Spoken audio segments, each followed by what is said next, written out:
Now, could winter be set to make a small yet unwelcome comeback this weekend? The Met Office has told the public that people should be ready for temperatures to fall as low as 5 degrees Celsius. Brace yourselves.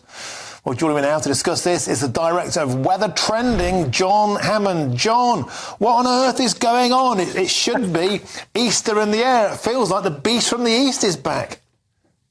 Well, as you said a few moments ago, Martin, it is Easter after all. And you can't rely on Easter weather, can you? It's a fickle mistress, certainly. And one of the reasons for that, actually, is because Easter, of course, is not fixed in the calendar. It can vary from the third week in March to the third week in April. So sometimes Easter can be hot and sunny. Sometimes it can be cold and wet.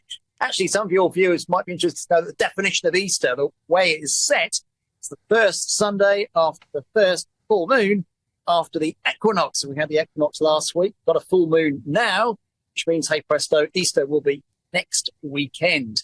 Doesn't look pretty, to be honest, Martin. I think we'll give it a, 5, 6, 7 out of 10. I think there will be some places that see sunshine through this weekend, but get out and enjoy it while you can, because rain clouds will never be too far away. I'm actually in a deserted beer garden in Buckinghamshire, and there could well be a few deserted beer gardens up and down the country, I think, through this weekend. Not a complete write-off, Martin. There will be some dry, brighter spells, but it ain't going to be warm and sunny right the way through the Easter weekend. There will be some rain around. I think most of the rain initially, Martin, will be across Scotland, Northern Ireland.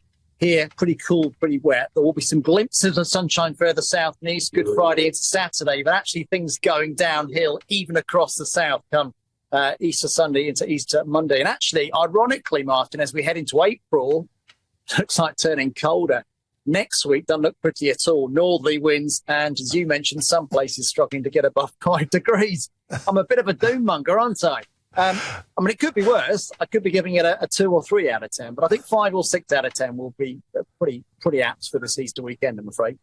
And I've got to say, John, Mother Nature never lies. Normally all my bluebells are up by now. Only one of them has been brave enough to put its head up, John. Yeah, although having said that, Martin, I mean, it's been a very mild winter, and we're getting used to milder weather. So when chilly conditions do come along, it's all a bit of a shock to the system, isn't it?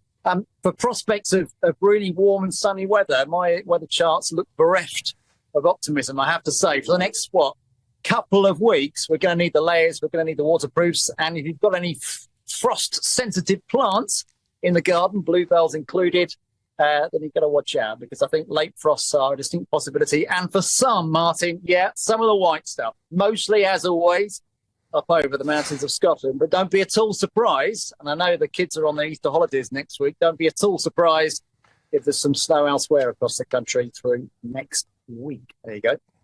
Well, I suppose I should say thank you. Thank you, John Hammond, the Director of Weather Trending. And if anything, mate, I think I'll be joining you in a beer garden to drown our sorrows. Well, thank you very much indeed for joining us.